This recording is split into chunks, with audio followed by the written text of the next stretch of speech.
بإحسان إلى يوم القيامة. Alhamdulillah di malam yang berbahagia ini kembali kita dipertemukan. Bersama seperti yang kita rasakan, kita bisa sama-sama melawat hati kita di Masjid Al-Radul Jannah, dan sama kembali kita akan mengikuti kajian rutin setiap Rabu malam bersama guru kita Ustaz dan Sofensi Sallallahu Taala. Dan kembali di malam yang berbahagia ini kita akan ikuti bersama pembahasan memetik hikmah dari sejarah orang soleh. Yang insya Allah kita sama-sama akan mendengarkan materi, dan berikutnya kita akan sama-sama dipersilakan untuk bertanya seputar materi yang akan disampaikan atau seputar sharing kita lainnya. Dan mari kembali kita membuka catatan ilmu kita dan kepada Ustaz kami. Silakan membawakan materi. Bismillahirrahmanirrahim. Assalamualaikum warahmatullahi wabarakatuh. Innal hamdalillah nahmaduhu wa nasta'inuhu wa nastaghfiruh wa na'udzu billahi min syururi anfusina wa min sayyiati a'malina. May yahdihillahu fala mudhillalah wa may yudlilhu fala hadiyalah.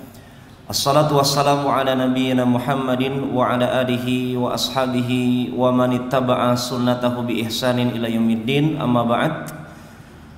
Allahumma rabbi zidna ilma warzuqna fahma, amin ya rabbal alamin. Para jamaah sekalian, di malam ini kita akan mengangkat biografi masih kalangan tabi'in. Bahkan para ulama sejarah mengatakan ini bagian daripada ulama-ulama terakhir dari kalangan tabi'in, yaitu Imam Sulaiman ibn Mihran yang lebih dikenal dengan Imam Al-A'mash rahimahullahu ta'ala. Beliau seorang ulama di kota Kufah di Irak, min sigharit tabi'in.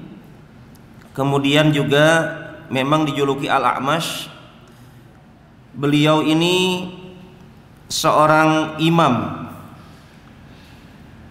ulama besar dalam ilmu Al-Quran, demikian juga ilmu hadis. Bahkan para ulama ketika menyebut nama Imam Al-A'mash, sampai Imam Al-A'mash ini dijuluki sebagai mushaf, ya. Jadi seorang ulama dijuluki Al-Quran, Al-Mushaf, Al-Mushaf. Jadi beliau seakan-akan Al-Quran. Maksudnya adalah, kata para ulama, min sidqihi, karena kejujurannya. Inilah seorang ulama yang tidak pernah didapatkan berbohong, ya, sampai dijuluki oleh para ulama yang lain sebagai seakan-akan beliau mushaf Al-Quran. Karena kita tahu Al-Quran adalah perkataan Allah Subhanahu wa ta'ala, 30 juz, 114 surat.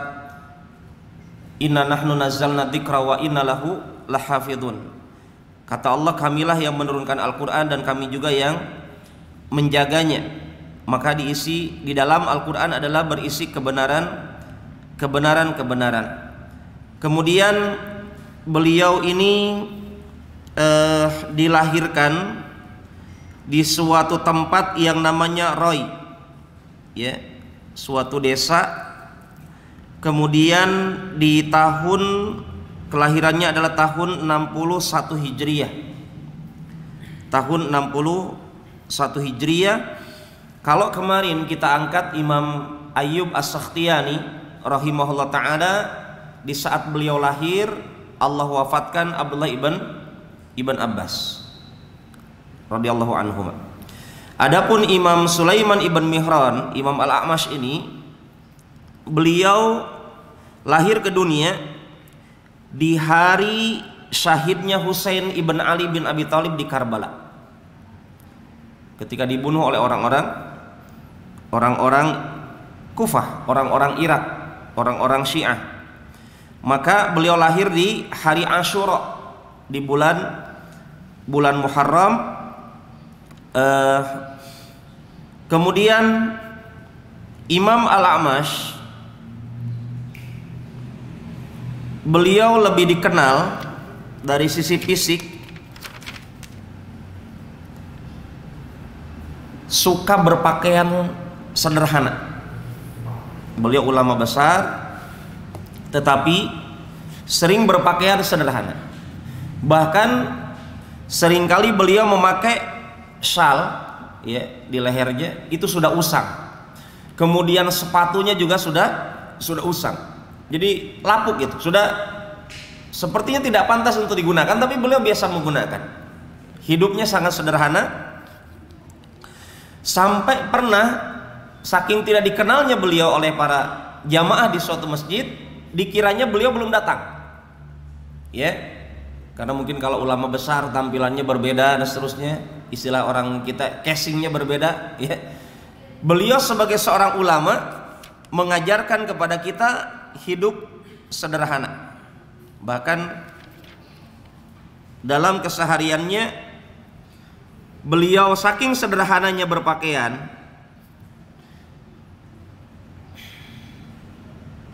ini diantara candanya langsung Pak ya. Jadi beliau mirip imam siapa dulu? Imam Asy-Sya'bi, ya, ulama besar, ahli hadits, ahli fiqih. Tapi beliau biasa bercanda. Kalau dulu Imam Asy-Sya'bi antum mungkin masih ingat ketika beliau ditanya, wahai Imam Asy-Sya'bi, apakah iblis punya istri? Kemudian apa kata Imam Asy-Sya'bi dulu? Saya nggak ikut hadir walimahnya. Saya nggak ikut hadiri walimahnya. Kemudian juga ingat kisah Imam Asy-Sya'bi dulu ketika ada seorang bapak bertanya tentang bagaimana menyiang-nyiang jenggot. Ya tinggal di siang-siang saja kalau jenggot dalam berwudu. Kemudian bagaimana takutnya nggak basah, nggak semuanya kena. Kata Imam Asy-Sya'bi apa? Coba menyiang-nyiangnya dari bada isya sampai subuh. Artinya ini diantara bentuk candaan-candaan ulama, ya. Dan Imam Asy-Sya'bi termasuk di sini disebutkan para ulama sejarah, memang beliau juga suka bercanda. Hidupnya bersahaja, sederhana, suka bercanda. Beliau pernah memakai baju sengaja dibalik. Jadi baju yang terbalik itu bukan orang yang aneh-aneh ya. Ini Imam Asy-Sya'bi memakai baju sengaja dibalik. Sampai beliau mengatakan an-nasu majanin. Orang itu katanya gila. Ya. Kenapa? Yalbasunal khashin muqabil juludihin. Itu kalau diperhatikan katanya orang, kenapa yang nyamannya itu di luar? Ya, tidak di dalam, langsung nempel ke kulitnya. Mestinya yang nempel dengan kulitnya yang nyaman bagi dirinya. Ini candaan beliau sebagai seorang ulama. Kemudian kita beralih kepada bagaimanakah pandangan para ulama lain tentang Imam A'mash ini rahimahullah ta'ala. Beliau adalah seorang ahli hadis di Kufah. Bahkan para ulama katakan seperti Imam Ahmad ibn Abdullah al-Ajali rahimahullah ta'ala mengatakan Al-A'mash thabat, kokoh dalam ilmu hadisnya. Wa kana muhaditsul Kufah fi zamani. Beliau adalah ahli hadis di kota Irak, di Kufah, di masa beliau masih hidup. Bahkan beliau meriwayatkan hadis sekitar 1400 hadis dari Nabi Muhammad alaihi salatu wassalam, dan beliau tidak sampai menulisnya, dan beliau adalah ahli dalam Al-Quran. Kemudian juga di antara keutamaan ataupun pujian sanjungan para ulama kepada beliau adalah ungkapan Isa ibn Yunus rahimahullah ta'ala, lam nara nahnu mithlal A'mash. Kami tidak pernah menyaksikan seseorang ulama seperti Imam Al-A'mash. Apa keunikan beliau? Kata Imam Isa rahimahullah, beliau katakan, ma ra'aitul aghniya inda ahadin ahqar minhum indahu ma'a faqrihi wa hajatihi. Jadi beliau itu orang yang sangat disegani orang kaya. Padahal tampilannya sederhana, hidupnya miskin, membutuhkan bantuan, tapi beliau tidak pernah minta-minta. Artinya tampilannya orang sederhana, bajunya juga sederhana, tapi yang di kanan kirinya orang yang berkumpul konsultasi kepada beliau orang-orang kaya. Itu keunikan sebagai seorang A'mash rahimahullahu ta'ala. Kemudian Imam Az-Zahabi, ulama sejarah, beliau mengatakan kana azizun nafas. di antara keutamaan Imam Al-A'mash adalah seseorang yang sangat menjaga kehormatan dirinya. Ya, seseorang yang sangat menjaga kehormatan dirinya walaupun miskin. Ya, miskin, hidup bersahaja. Qanu'an, hidupnya sangat qanaah. Ingat ungkapannya Ali bin Abi Thalib, di antara definisi orang takwa adalah al-qana'atu bil qalil. Imam Al-A'mash demikian, merasa cukup dengan yang sedikit. Ya, merasa cukup dengan yang sedikit. Kemudian Imam Al-A'mash, beliau juga diungkapkan oleh Imam Ibnu Uyainah rahimahullah ta'ala, sabaqal A'mash an-nasa bi arba. Imam Al-A'mash ini mendahului manusia yang lainnya dengan 4 hal. Pertama, kana aqra'uhum lil Qur'an. Beliau betul-betul menguasai Al-Qur'an. Ya, betul-betul menguasai Al-Qur'an. Ahfaduhum lil hadis. Orang yang paling hafal hadis. A'lamuhum bil faraid. Orang yang paling mengilmui, menguasai ilmu waris. Kemudian disebutkan juga beberapa poin yang lainnya kata beliau. Ini kita dapatkan para jamaah dari ungkapan-ungkapan ya dari para ulama yang hidup sejaman dengan beliau.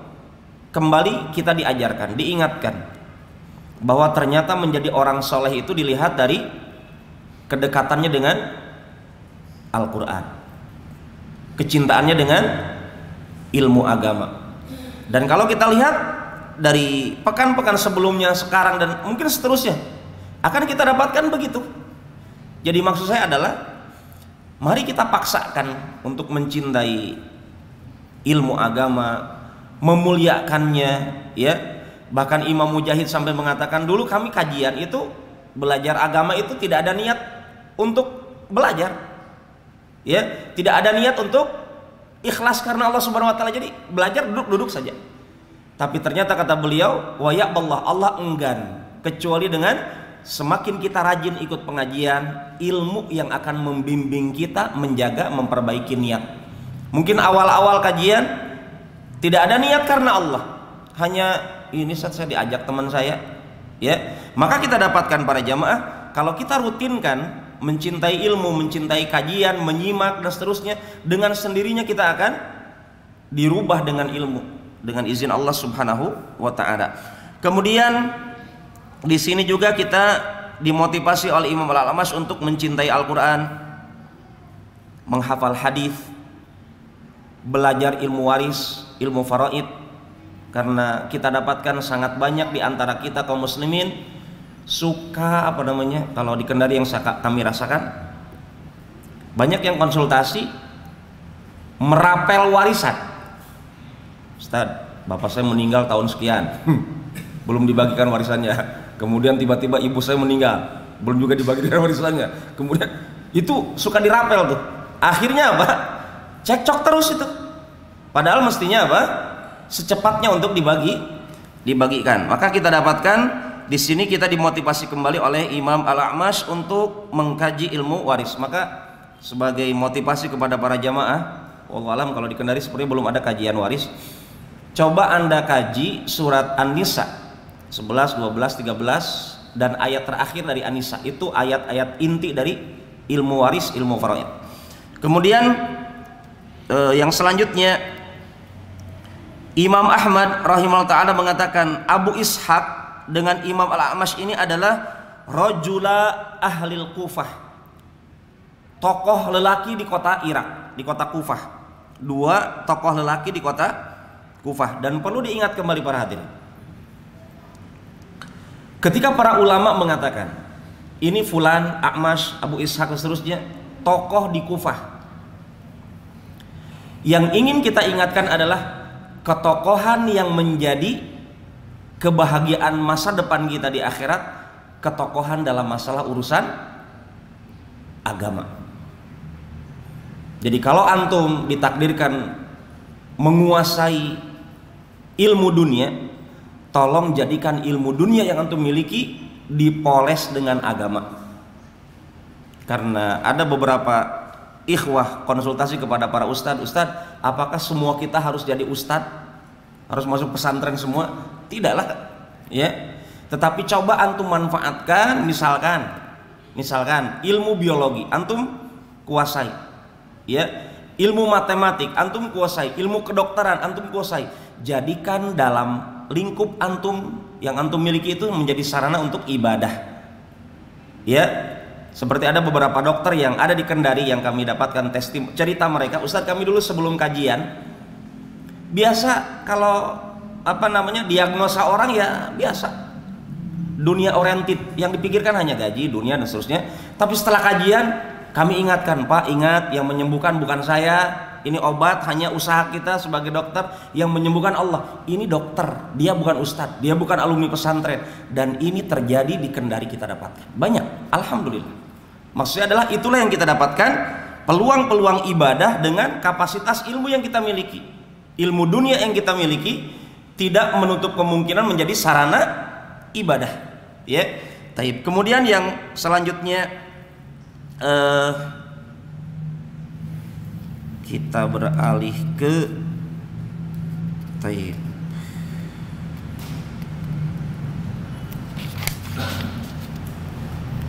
Ibadah beliau.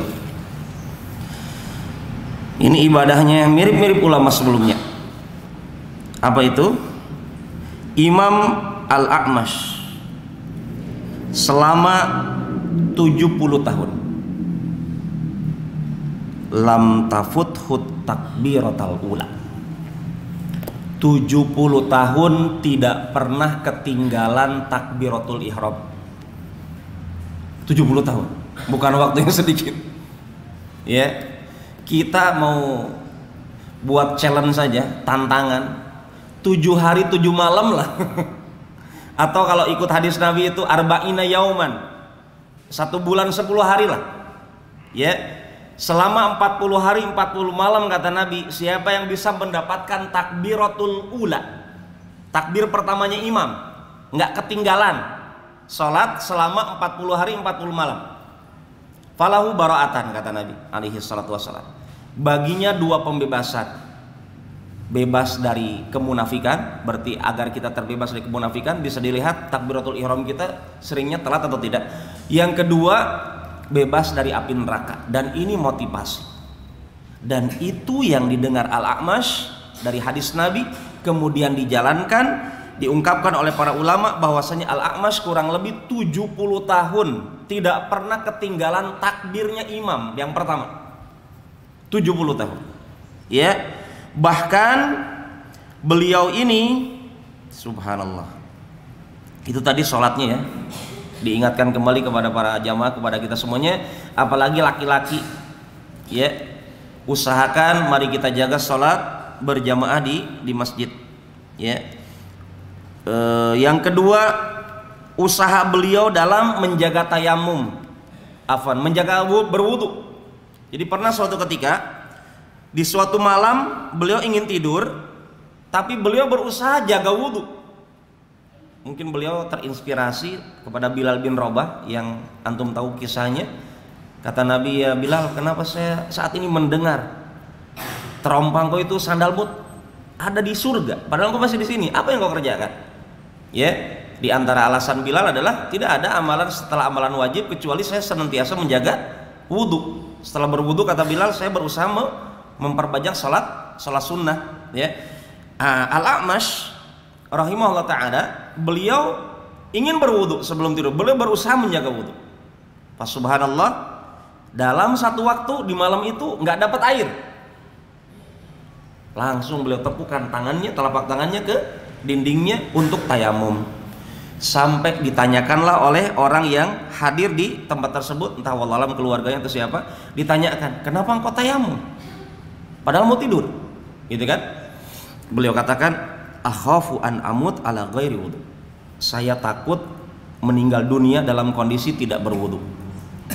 Walaupun ini bukan kewajiban, tetapi ini adalah keutamaan.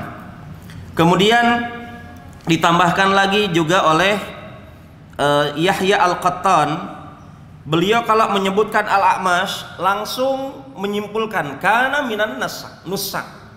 Al-A'mash ini adalah orang yang ahli ibadah, rajin ibadah, kana muhafidhan 'ala salatil jamaah. Rajin menjaga salat berjamaah, dan bukan hanya 70 tahunan itu mendapatkan takbiratul ihram saja ya bersama imam, tapi selama 70 tahunan itu berusaha menjaga salat berjamaahnya di saf terdepan, yaitu saf pertama. Bayangkan, ini keutamaan yang Allah berikan kepada Al-A'mash rahimahullahu ta'ala. Kemudian yang selanjutnya, karena beliau adalah seorang ahli hadis, sampai diungkapkan oleh Syu'bah ibnul Hajjaj, ma syafani ahadun minal hadis ma syafanil A'mash. Saya tidak pernah terobati oleh seseorang dengan ilmu hadis kecuali dengan pengobatan ataupun penyampaian penjelasan yang diberikan oleh seorang Al-A'mash rahimahullahu ta'ala. Kemudian Abu Bakar ibn Ayyash rahimahullah mengatakan, kami memberikan julukan kepada Al-A'mash Sayyidul Muhaddithin, tolonya, pemimpinnya ahli hadis. Kemudian yang selanjutnya, Imam Abdus Salam atau Abu Nuaim, muridnya Imam Al-A'mash ini, mengatakan bahwasanya Abdus Salam mengungkapkan Al-A'mash ini apabila menyampaikan hadis yatakhashya, berusaha menampakkan kehusyuannya sebagai bentuk memuliakan sabda Nabi Muhammad alaihi assalatu wassalam. Ya, artinya memuliakan hadis seperti memuliakan yang menyabdakan hadis tersebut. Memuliakan hadis seperti memuliakan Nabi Muhammad alaihi assalatu wassalam. Seperti mungkin kita dapatkan juga Imam Abu Hanifah, Imam Malik, bagaimana ketika akan Imam Ahmad, ya, ketika akan menyampaikan hadis berusaha memakai minyak wangi, menyiapkan baju yang nyaman. Kenapa? Akan saya sampaikan hadis Nabi sebagai bentuk penghormatan kepada hadis Nabi Muhammad alaihi salatu wasallam, wa yu'adzimul ilma.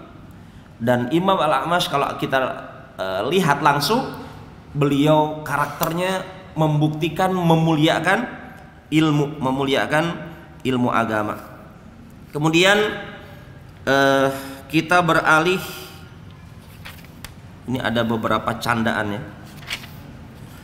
Candaannya Imam Al-A'mash, beliau pernah bersama, artinya beliau seorang ulama yang mulia, yang terpandang di kota Kufah. Tapi kata Imam Az-Zahabi, ketika teman-teman ahli hadisnya mengunjungi rumahnya, Imam Al-A'mash tiba-tiba keluar dari rumahnya.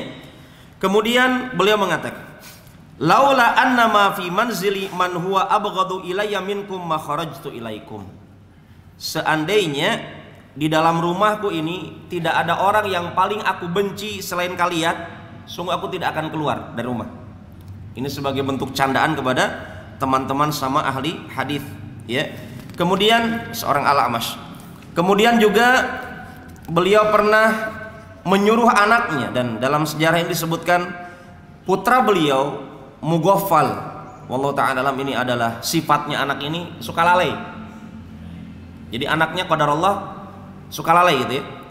Maka suatu ketika anaknya disuruh, coba pergi wahai anakku untuk membeli benang ya, untuk membeli benang, disuruh untuk membeli benang. Kemudian anaknya bertanya, ya abah ini bahasa Arab ya, sebagai bentuk sayang seorang anak kepada abinya maka dipanggil abah.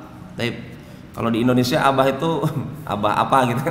Di sini kita dapatkan seorang anak kepada ayahnya mengatakan, ya abah, tulukam, itu panjangnya berapa itu benang tali itu? Kata Al-A'mash, 10 hasta. Kemudian si anaknya itu nggak cukup bertanya tentang panjangnya, itu lebarnya berapa? Imam Al-A'mash mengatakan, lebarnya itu fi'ir di musibati fik, lebarnya itu selebar musibah yang aku rasakan gara-gara ada engkau. Ini candaan seorang bapak sama anaknya. Tapi namanya bapak, sangat aneh kalau bapak sepanjang hidupnya sama anaknya nggak pernah bercanda. Ya, antum ingat bagaimana kisah ada seorang sahabat yang merasa heran ketika Nabi mengecup cucunya. Ya, kemudian kata sahabat ini, saya lupa namanya, ya Rasul, saya punya anak banyak, kalau tidak salah 9 atau 10, tidak ada satupun yang saya kecup keningnya. Ya, bayangkan anaknya banyak gak pernah dikecup. Itu gimana ketika anaknya baru lahir? Kalau kita demikian, kata Nabi apa? Irhamu man fil ardi yarhamukum man fis sama. Sayangi yang di bumi, Allah yang di langit akan menyayangi Anda. Nah, ini kita dapatkan man la yarham la yurham, kata Nabi. Siapa yang tidak sayang tidak akan disayangi oleh Allah subhanahu wa ta'ala. Kemudian yang selanjutnya, pernah suatu ketika datang rombongan orang berkunjung kepada Imam Al-A'mash, izin masuk ke rumahnya. Kemudian Imam Al-A'mash bertanya dari rumahnya, man antum? Siapa kalian? Kemudian orang-orang ini mengatakan nahnu. Jadi orang-orang ini yaktabis, menjawab, tapi jawabannya itu redaksi kalimatnya menukil ayat, gitu ya, menukil ayat. Kami ini adalah nahnu minal ladzina yunadunaka min wara'il hujurat. Kami adalah orang-orang yang memanggil engkau dari belakang kamar. Kemudian Imam Al-A'mash mengatakan dari dalam kamarnya, oh kalau gitu kalian aktsaruhum la yaqilun. Kebanyakan kalian tidak memiliki akal pikiran. Artinya ini adalah sebagai bentuk candaan Imam Al-A'mash rahimahullahu ta'ala. Kemudian yang selanjutnya, keseriusan beliau di dalam memberikan nasihat. Keseriusan beliau di dalam memberikan nasihat. Pernah beliau Imam Al-A'mash suatu ketika di waktu sahur, ya, datang ke masjid Bani Asad. Kemudian seorang muadzin mengumandangkan iqamah hingga dikerjakanlah sholat. Sang imam, bukan Imam Al-A'mash, ada seorang imam di masjid itu mengimami sholat. Di rakaat pertama setelah Al-Fatihah baca Al-Baqarah, satu surat, ya. Berapa Al-Baqarah ayatnya? 2,5 juz. Berapa ayat para jemaah? 26, 286, ya. 2,5 juz, 2 juz lebih. Taib. Bayangkan ini satu rakaat waktu subuh dibaca satu surat Al-Baqarah. Rakaat yang kedua imam ini membaca surat Ali-Imran. Ya, setelah salam Imam Al-A'mash langsung mendatangi sang imam. Ya, Syekh Al-A'mash ini mendatangi sang imam, ama tattaqillah. Engkau tidak takutkah sama Allah? Kenapa memang, kata imam. Kemudian Al-A'mash mengatakan, bukankah Nabi Muhammad alaihi salatu wasallam mengingatkan kepada kita, siapa saja yang mengimami manusia falyukhaffif, tolong diringankan durasinya. Karena di belakang kalian ada orang tua, ada yang sakit, ada yang lemah badannya, ada yang orang punya kepentingan. Imamnya nggak puas dikasih ingatan nasihat begitu. Kata imamnya membalas perkataan Imam Al-A'mash. Bukankah Allah Subhanahu wa taala mengatakan, berfirman, kata imamnya ini, wa innaha lakabiratun illa 'alal khashiin. Memang ya, sholat ini memang berat kecuali hanya orang-orang khusyuk saja. Ini kata imamnya, memberikan motivasi kepada Imam Al-A'mash. Imam Al-A'mash tidak diam, beliau mengatakan, oh kalau begitu ana rasulul khashiin ilaika. Saya ini utusan Allah dari orang-orang khusyuk yang Allah datangkan sama engkau untuk memberikan peringatan dengan hadis Nabi Muhammad alaihi assalatu wassalam. Ya, para hadirin jamaah yang dimuliakan dan dirahmati oleh Allah Subhanahu wa taala. Kemudian juga Imam Al-A'mash rahimahullah ta'ala, beliau pernah bercanda kepada murid-muridnya. Jadi ini juga murid-muridnya juga balas mencandai gitu. Ini murid-muridnya begini, ada prinsip, ayo kita kunjungi rumahnya Imam Al-A'mash, apa saja yang beliau sajikan kita makan. Ini murid-muridnya begitu. Akhirnya subhanallah, saat itu Imam Al-A'mash menjamu tamunya dengan makanan, dimakan sampai habis, didatangkan lagi makanan, dimakan lagi sampai habis, didatangkan lagi minuman. Ya, itu minumannya ada campuran roti-roti sobek-sobek, roti-roti sobek, dihabisi juga sampai Imam Al-A'mash beliau mengatakan, fa'alallahu bikum wa fa'al. Allah telah berbuat kepada kalian sesuai dengan kehendak Allah sampai kalian berbuat seperti itu. Artinya Antum dijamu makan lagi, makan sampai habis terus. Kemudian Imam Al-A'mash dengan bercanda beliau katakan, akaltum quti wa qutul mar'ah. Kalian habiskan makanan jatah makan malamku dan makan malam istriku, ya. Kemudian yang kalian tahu itu yang kalian minum tadi apa? Yang ada roti-roti sobek-sobeknya. Kata Imam Al-A'mash, hadza anafusyah. Itu makanannya binatang ternakku. Tetapi wallahualam ini candaan atau tidak, tetapi Imam Al-Mizzi dalam kitab Tahdhibul Kamal menceritakan kisah ini.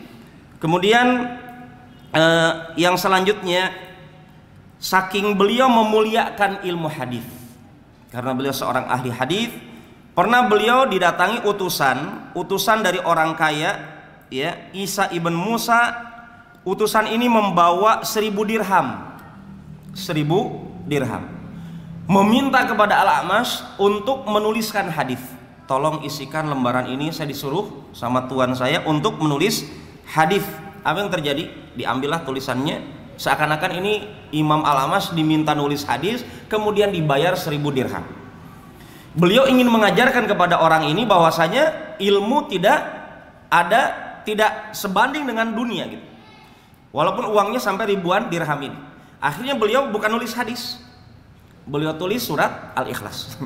Qul huwallahu ahad, dari bismillah seterusnya sampai walam yakul lahu kufuwan ahad, dilipat diserahkan kepada orang yang ditugaskan tersebut sampai diserahkan sama majikannya. Ketika dibuka, diharapkan hadis, ternyata bukan.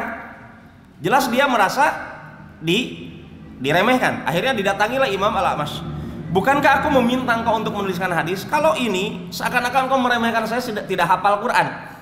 Ini orang-orang zaman dulu, masya Allah, hafalannya dalam menjaga Al-Quran. Orang kaya pun hafal Quran, bukan hanya orang pesantren itu. Kita dapatkan, saya ini seakan-akan diremehkan dengan surat Al-Ikhlas. Saya ingin hadis. Kemudian Imam Al-A'mash mengingatkan, apakah engkau mengira diriku akan menjual hadis? Aku tidak sudi untuk diberikan 1 hadis 2 hadis berbalas dengan uang, kata Imam Al-A'mash rahimahullahu ta'ala. Kemudian Imam Al-A'mash juga mengatakan, sesungguhnya Allah Subhanahu wa ta'ala mengangkat seseorang dengan ilmu dan Al-Quran, dan Allah akan menjatuhkan seorang dengan ilmu dan Al-Quran. Adapun saya, kata beliau, ditakdirkan oleh Allah dengan sebab ilmu dan Al-Quran, diangkat derajat saya oleh Allah.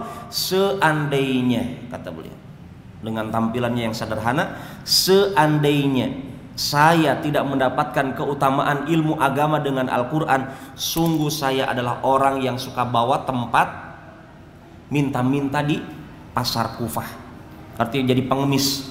Karena memang beliau tampilnya seperti orang miskin. Tetapi karena dengan Al-Quran yang beliau kuasai, beliau pahami, beliau amalkan, dengan ilmu agama yang beliau mumpuni di dalamnya, maka beliau diangkat derajatnya oleh Allah Subhanahu wa ta'ala.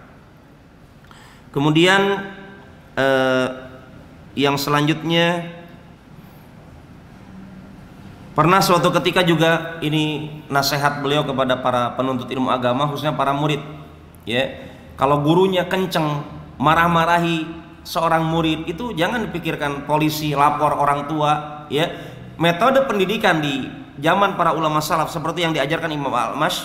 Beliau pernah didatangi seorang laki-laki. Kemudian laki-laki ini ingin setoran, disuruh baca sama Imam Al-A'mash. Iqra, bacalah, disuruh baca Al-Quran.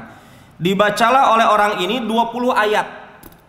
20 ayat dilirik Imam Al-A'mash, kenapa nggak disuruh berhenti gitu? Akhirnya dia tambah ayatnya, ya, sampai sudah 20 ayat, dia lewati 20 ayat, kemudian dia merasa, oh mungkin Imam Al-A'mash inginkan saya baca 30 ayat. Dibacalah 30 ayat, dilewati 30 ayat, juga Imam Al-A'mash hanya menyimak saja diam. Dilirik lagi Imam Al-A'mash sampai ayatnya lewat 100 ayat, hafalan 100 ayat di depan Imam Al-A'mash. Sudah 100 ayat, kayaknya sudah cukup nih. Ini muridnya nih, pikiran muridnya nih, ya. Padahal Imam Al-A'mash belum menyuruh berhenti. Maka muridnya ini inisiatif berhenti di ayat yang ke-100. Kemudian Imam Al-A'mash mengatakan, Iqra, baca. Siapa yang suruh berhenti? Gitu ya. Siapa yang suruh berhenti? Kemudian Imam Al-A'mash mengatakan, demi Allah innahu la majlisun la udtu ilaihi abada. Demi Allah, saya tidak mau lagi ke tempat kajian seperti ini. Maksudnya apa? Ini murid apa? Ngatur ustadznya. Jadi kalau jadi murid, lanjut saja terus sampai ustadznya bilang berhenti gitu loh. Ini adalah adab. Ya, betapa banyak di antara murid kita adalah begitu. Bahkan banyak kan mahasiswa request sama dosennya, tolong kalau ujian jangan begini, jangan begitu. Masya Allah. Ya, konsep dalam pendidikan yang diajarkan para ulama, bagaimana seorang murid betul-betul memuliakan gurunya, ya, memuliakan gurunya. Kemudian para jamaah yang dimuliakan dan dirahmati oleh Allah Subhanahu wa taala, ada ungkapan beliau, ya, yang menjadi penutup mungkin kajian kita di kesempatan kali ini. Beliau pernah memberikan nasihat, yusaku in ihtabasa alayyal maut in wajadtuhu bithaman ishtaraituhu. Hampir-hampir saja saya ditahan dengan kematian. Seandainya saya bisa membeli kematian itu, maka saya akan membelinya. Ya. Kemudian beliau juga, karena beliau adalah seorang ahli ibadah, beliau mengatakan, kita ketika mengurus jenazah, inna kunna lanashhadul janaiz. Kita itu biasa menyaksikan jenazah. Fala nadari man na'zi man min huznil qaum. Kita tidak tahu siapa yang kita hibur, ya, saking khusyuknya orang ketika berziarah kubur, ketika mengiringi jenazah. Itu di zaman Imam Al-A'mash yang diungkapkan oleh beliau sendiri. Kita tidak tahu siapa yang harus kita hibur, karena semua kita sedih dengan adanya meninggalnya salah seorang dari kaum muslimin. Ini menunjukkan bagaimana adabnya ketika berziarah kubur. Wallahu ta'ala alam. Kemudian beliau meninggal dunia di bulan Rabiul Awal tahun 148 Hijriyah di kota Kufah. Demikian apa yang dapat kita angkat, kita bahas di kesempatan kali ini. Semoga apa yang kita kutip dari biografi singkat beliau ini memberikan motivasi manfaat kepada kita. Amin ya rabbal alamin. Wallahu ta'ala a'lam.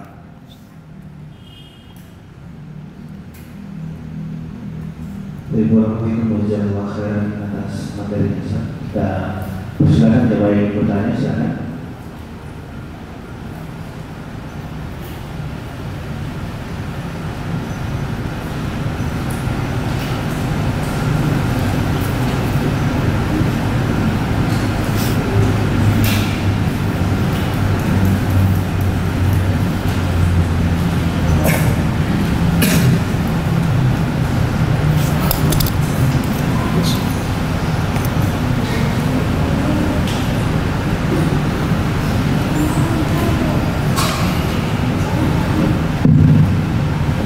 Assalamualaikum warahmatullahi wabarakatuh. Waalaikumsalam. Barakallahu fiik Ustaz. Waalaikum warahmatullahi. Ana ingin bertanya mengenai warisan Ustaz, seperti singgung tadi. Jadi kedua orang tuanya ini seperti yang sampaikan tadi Ustaz, sudah lama meninggal, menyisakan beberapa harta, termasuk ada sebuah rumah yang ditinggali oleh salah seorang anak atau salah seorang ahli waris, memiliki beberapa orang saudara, yang lainnya sudah semua punya rumah. Pertanyaan saya Ustaz, yang meninggal siapa? Orang tuanya, kedua orang tuanya sudah meninggal. Rumah ini milik orang tuanya. Orang tuanya itu ibunya atau bapaknya? Bapaknya dan ibunya sudah meninggal. Taip. Anaknya terdiri dari beberapa orang, laki-laki dan perempuan. Ada salah satu anak yang tinggal di rumah tersebut, sementara saudara-saudara yang lain itu sudah memiliki rumah. Saudara-saudara yang lain ini sebenarnya sudah ridho terhadap rumah itu ditinggali oleh salah seorang anak. Nah, pertanyaan saya Ustaz, apakah rumah ini harus dibagi? Maksud saya begini, apakah harus dijual kemudian dibagi, atau boleh ditempati oleh anak tersebut karena anak-anak yang lainnya sudah ridho Ustaz? Taip. Terima kasih. Assalamualaikum warahmatullahi wabarakatuh. Waalaikumsalam warahmatullahi wabarakatuh. Bismillahirrahmanirrahim, wassalatu wassalamu ala Rasulillah wa ala alihi wa ashabihi wa mawalah, amma ba'd. Para hadirin jamaah yang dimuliakan dan dirahmati oleh Allah Subhanahu wa taala. Sebagaimana kita ketahui, namanya harta ya, apalagi harta waris adalah rezeki nomplok, ujug-ujug datang dan besar kadang omsetnya. Itu sesuai dengan namanya. Bahasa Arabnya harta kan mal. Mal artinya condong. Seseorang kadang hatinya belok gara-gara harta. Mungkin anak-anak ini yang laki-laki dan perempuan pada ridho. Tapi apakah ridho anak-anaknya ini cucunya orang yang meninggal? Ya. Karena kita dapatkan para jamaah, kalau ada orang meninggal dunia, bapak lah, ibulah. Ini juga saya tidak tahu nih Bapak Ahi, apakah yang meninggal pertama bapaknya atau ibunya? Katakan bapaknya dulu, misal bapaknya ya. Saat abinya meninggal rahimahullah ta'ala, apakah dibahas nggak warisannya? Siapa pewaris saat abinya meninggal? Gitu ya. Karena konsepnya harusnya begitu dalam agama kita. Dan ini mungkin sebagaimana hadis yang sering digembar-gemborkan para ulama faraid dalam kajian kitab-kitab faraid. Ada hadis walaupun dilemahkan, tetapi maknanya dibenarkan para ulama. Ilmu faraid itu adalah ilmu yang dilupakan umat Islam. Dan faktanya kalau kita tes dari yang kajian di sini, sedikit yang paham ilmu faraid. Antum dapat jatah warisan berapa? Jangan sampai juga ada orang tidak berhak dapat warisan, pura-pura dapat warisan, seperti yang viral di televisi atau di internet. Ada seorang anak angkat, ini afwan Mbak ya sebelum jawab. Ada seorang anak angkat tinggal dengan orang tua angkatnya di rumahnya, di perkampungan. Rumahnya lumayan besar. Anak-anaknya orang ini di luar kota, keluarga seterusnya. Tiba-tiba orang tua angkat ini meninggal. Anak angkatnya di dalam rumah itu merasa sudahlah, jadi langsung warisannya. Tiba-tiba beberapa bulan selanjutnya datanglah anak aslinya, anak kandungnya orang yang meninggal ini yang memiliki aset tersebut. Langsung cekcok itu, viral. Nah, sebesar apapun kedudukan anak angkat, tetap dia bukan anak nasab. Dan anak hasil zina tidak memiliki bapak. Maka si bapak tadi tidak bisa mewarisi harta si anaknya kalau anaknya meninggal, atau si anak kalau meninggal tidak bisa mewariskan hartanya kepada si bapaknya yang katanya bapak biologisnya. Ini fikih faraid. Nah, sekarang kita dapatkan kalau to the point ya, kepada pertanyaan tadi, ada rumah aset sebagai warisan. Ya. Yang kita dapatkan tadi, kalau ada anak laki-laki dan anak perempuan, ini adalah kedudukannya sangat kuat, bisa menghalangi saudaranya si mayit, paman-pamannya. Jadi kalau kita dapatkan anak-anak ini mestinya dikumpulkan. Ada ustadz yang menjelaskan, sebenarnya ini tanah, aset ini mesti dibagi. Seperti yang terjadi kepada nenek saya pribadi di Bandung. Nenek kami meninggal, kemudian beliau punya cucu. Ada anak laki-laki dan anak perempuan. Pewarisnya laki-laki dan perempuan, satu derajat cucu. Dalam agama kita, dalam ilmu waris, laki-laki itu jatah warisannya 2 kali lipat jatah perempuan. Walaupun nanti ada pengecualian, tapi umumnya demikian. Jadi kalau ada anak laki-laki 1 orang, anak perempuan 2 orang, maka jatah anak laki-laki seakan-akan 2 nyawa. Gitu ya. Ini kita dapatkan kalau si bapak ibu ini rahimahumullah ta'ala meninggalkan aset warisan berupa rumah, tolong rumah ini jangan dulu dibagi waris sampai ditanyakan ada hutang tidak. Kalau ada hutang, lunasi dulu hutangnya. Setelah lunas hutang, tanyakan lagi ada nggak wasiat. Mungkin ibu bapak mewasiatkan ini, kalau bisa nanti ambil aset harta saya untuk kurban, sembelihan kambing atau sapi misalkan, dan seterusnya. Kalau tidak ada wasiat, maka apa? Baru warisan. Ketika kita dapatkan anak-anak ini sepakat untuk menyerahkan kepada anak tadi yang tinggal sampai sekarang dan semuanya ridho, maka itu mesti disampaikan kepada yang lain. Karena sebenarnya rumah tersebut aset waris bersama. Seperti yang terjadi kepada nenek kami, semuanya dikumpulkan pewarisnya, kemudian kita katakan ini jatah Anda sebagai laki-laki sebenarnya 2 kali lipat jatah adik Anda yang perempuan. Jadi kalau Anda dapat adik Anda yang perempuan dapat 1 juta, maka Anda dapat 2 juta. Kemudian kata si laki-laki ini, enggak Ustadz, biar kita baku rata saja. Itu waktu kasus keluarga kami di Bandung begitu. Ya sudah, saya bilang yang penting kita sudah sampaikan hukum Islamnya begini, jatah Anda sebenarnya 2 kali lipat. Tapi Anda tanazul, mengalah ya untuk menjaga hubungan, ya sudah. Berarti Anda mensedekahkan sebagian aset warisan yang Anda dapatkan. Nah, seperti itu juga. Ini harus disampaikan bahwasanya ini adalah aset bersama anak-anak tadi, laki-laki perempuan, jatah laki-laki 2 kali lipat jatah perempuan. Kalau mereka semuanya sepakat itu aset menjadi ditempati oleh seseorang saja dari sekian keturunan tadi, pewaris, maka itu harus diperjelas. Ini hak milik atau hak apa nih gitu ya, hak pakai saja. Jangan sampai nanti di kemudian hari semua anak tadi meninggal dunia, adik kakak itu tiba-tiba muncul cekcok antara cucu-cucunya si mayit. Baku itu nih, ada yang jual, akhirnya banyak sertifikat mau dikendari ya. Nah, ini yang tidak kita harapkan. Jadi kalau mau selesaikan kalau mau dibagi berarti solusinya rumah tersebut dinilai dengan rupiah, kemudian dibagi sesuai dengan hukum waris yang Allah tetapkan. Begitu ya. Wallahu ta'ala a'lam. Baik, Ustaz. Berikutnya silakan.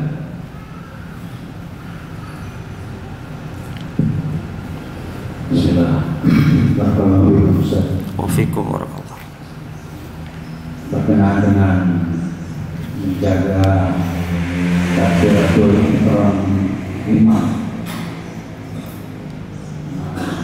Misalnya kita berupaya untuk menjaga takbiratul ihram imam, tetapi di saat yang bersamaan juga kita seringkali melakukan safar, di mana safar itu kan berarti di sana ada urusan, ada keringanan-keringanan yang kita ambil, sehingga tentu ada takbiratul ihram imam yang tidak kita dapatkan.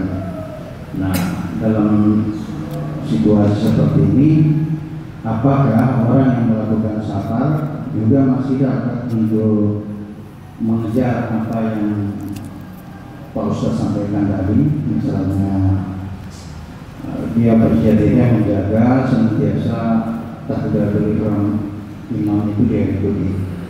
Demikian Ustaz, mohon pencerahan berkenaan dengan ini. Syukran Rasulullah. Taib, barakallahu fiik wa iyyakum. Bismillahirrahmanirrahim. Wassalam ala Rasulillah wa ala alihi wa ashabihi wa mawalah amma ba'd. Para hadirin jamaah yang dimuliakan dan dirahmati Allah Subhanahu wa taala, berkaitan dengan berusaha menjaga salat berjamaah, apalagi berusaha meraih takbiratul ihram bersama imam bagi orang musafir ya, dan bagi orang sakit secara khusus Nabi sudah berikan keistimewaan. Idza maridal abdu aw safar kutiba lahu mithla makana muqiman sahihan. Kalau ada seorang hamba, kata Nabi, sakit ya atau safar, maka amalan ketika dia sakit atau safar ya, dengan kesibukannya dan ada udur-udur itu tetap dia dapatkan amalan-amalan ketika dia sedang sehat dan ketika dia sedang tidak safar. Artinya dengan hadis ini, kalau ada di antara kita sebelum sakit, sebelum safar, terbiasa meraih takbiratul ihram bersama dengan imam, menjaga takbiratul ihram bersama dengan imam, tiba-tiba sakit, nggak bisa ke masjid ya, maka ketika dia sakit, dia sholat di rumah, pahalanya seperti sholat di masjid, dan pahalanya seperti sholat mendapatkan takbiratul ihram bersama imam. Kenapa? Karena itu kebiasaannya ketika sehat. Tiba-tiba Allah cegah untuk melaksanakan hal tersebut, kebiasaannya, maka dia dapat udzur.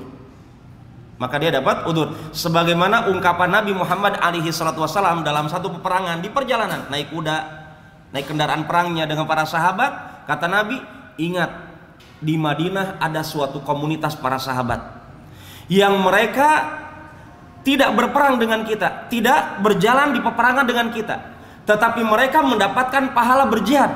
Kenapa? Habasathumul udzur. Karena mereka tercegah untuk ikut andil dalam berperang langsung karena ada udzur.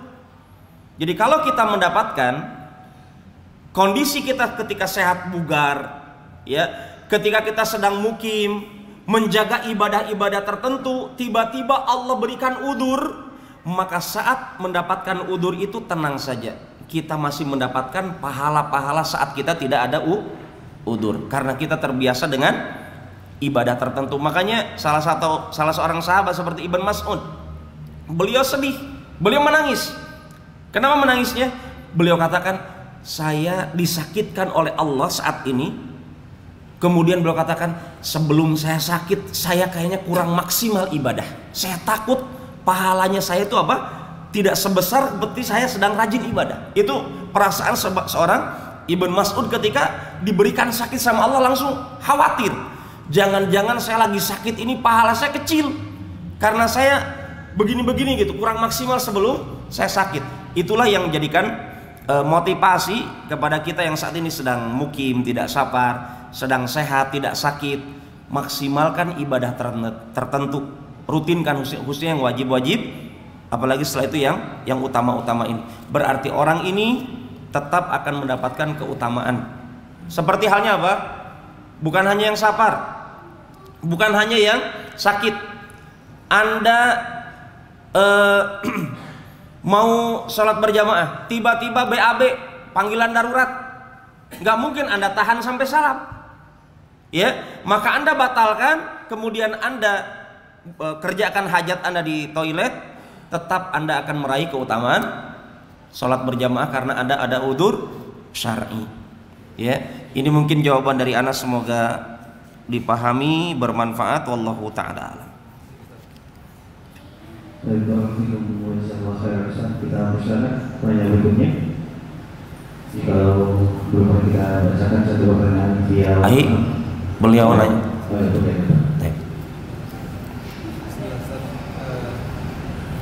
Dengan hadis Nabi sallallahu alaihi wasallam yang mengatakan bahwa siapa yang menjaga salat berjamaah selama 40 hari tidak ketinggalan tabiatul ihram, maka akan mendapatkan kebebasan dari neraka dan bebas dari kemunafikan.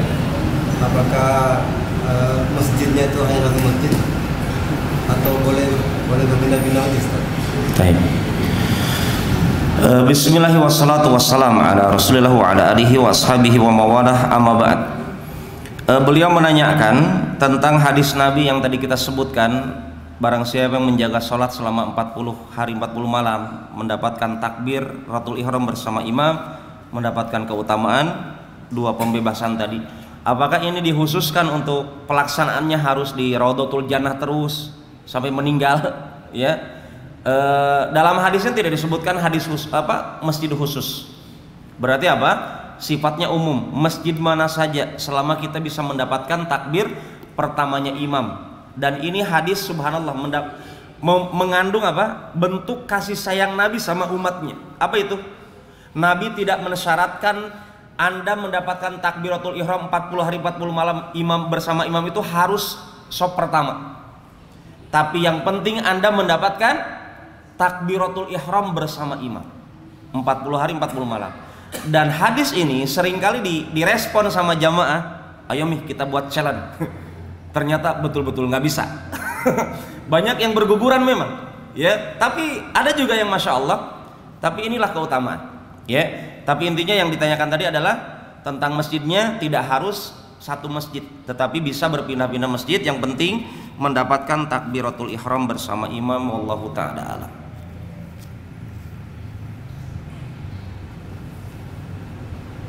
Baik, kita bacakan satu pertanyaan terakhir di WhatsApp. Assalamualaikum Ustaz, mohon nasihatnya bagaimana caranya menasihati orang yang selalu sibuk mengurusi urusan orang lain, Ustaz. Bismillahirrahmanirrahim, wassalatu wassalamu ala Rasulillah wa ala alihi wa ashabihi wa mawalah, amma ba'd. Ikhwan dan akhwat, Imam Asy-Syafi'i beliau katakan, Kalamun nas goyatun latudrok. Omongan orang itu nggak ada ujungnya. Kalau hidup kita hanya membalas omongan orang, capek juga. Antum ingat kisahnya Imam Abu Hanifah? Imam Abu Hanifah, beliau pernah diomelin sama seseorang, seorang ulama besar, Abu Hanifah, ulama tabi'in juga, belum kita angkat biografinya. Diomelin. Imam Abu Hanifah hanya menyikapi apa? Diam itu emas. Terkadang diam itu bermanfaat. Imam Abu Hanifah tidak merespon apa dan seterusnya. Toh yang capek juga mulutnya, ya. Dan seterusnya, yang lobet juga fisiknya, seterusnya. Imam Abu Hanifah hanya diam saja. Orangnya nyorotos terus, Imam Abu Hanifah responnya diam sampai orangnya capek. Baru diam. Apa kata Imam Abu Hanifah? Kata Imam Abu Hanifah, wahai fulan, kalau belum puas kalau belum puas mau ngomongin saya, tuh pintu rumah saya. Ditunjukkan jalannya. Kalau engkau belum puas, silakan. Ya. Jadi kalau ada di antara kita mendapatkan saudaranya dikit-dikit, iya, kepo urusan orang lain, itu seringkali orang begini itu sepertinya hidupnya kurang bahagia. Orang-orang yang suka ngurusi urusan orang, itu kemungkinan besar dia tidak bahagia. Kenapa? Karena Umar ibn Khattab radhiyallahu anhu arda, beliau mengatakan, hasibu anfusakum qabla an tuhasabu. Coba hitung-hitung diri antum, jangan urus orang lain. Allah saja dalam Al-Quran mengatakan alaikum anfusakum. Coba perhatikan diri antum, diri kalian, kata Allah. Itu kata Allah, ya. Jadi sebenarnya yang harus kita perhatikan diri kita masing-masing. Itu yang harus kita pikirkan. Ini bagaimana kualitas ini saya dan seterusnya. Nah, kecuali seorang guru kepada muridnya, seorang bapak kepada anaknya, seorang suami kepada istrinya. Itu ada tugas khusus dari Allah Subhanahu wa taala. Tapi kalau secara pribadi kita, tolong jangan kepo dengan urusan orang. Ingin serba tahu, ya. Sampai hal-hal yang rahasia yang harusnya disimpan sama orang lain, telinganya langsung nempel di dinding orang. Apalagi beberapa BTN yang temboknya langsung nempel dengan tetangganya, ya. Ada beberapa seperti itu, naudzubillah. Maka saran ana adalah bagi kita yang dikepoi itu, kalau bagi ana sih ikuti perkataan ulama tadi, sudah fokus dengan apa yang ihris ala ma yanfa'u, kata Nabi. Fokuslah dengan apa yang bermanfaat untuk diri kita. Nah, ini mungkin yang bisa ana jawab, semoga bermanfaat. Wallahu taala alam. Baik, kalau begitu bisa makan kita ucapkan kepada Ustaz Allah beliau, dan insyaallah taala di pekan ini kembali akan hadir atau kembali kita akan sama-sama mengikuti sampai kita doa selesai mengalami Allah taala di kota Kendari, dan insyaallah di Masjid Al-Jannah akan berkesempatan di hari Sabtu dan hari Ahad di program Salam Ustaz. Dan semoga kita semua bisa menguatkan yang kita dapatkan di kamar yang bahagia ini. Terus bersama kita dengan baca doa kafaratul majlis. Subhanallah wa bihamdihi, asyhadu an la ilaha illa anta, astaghfiruka wa atubu ilaik. Assalamualaikum warahmatullahi wabarakatuh.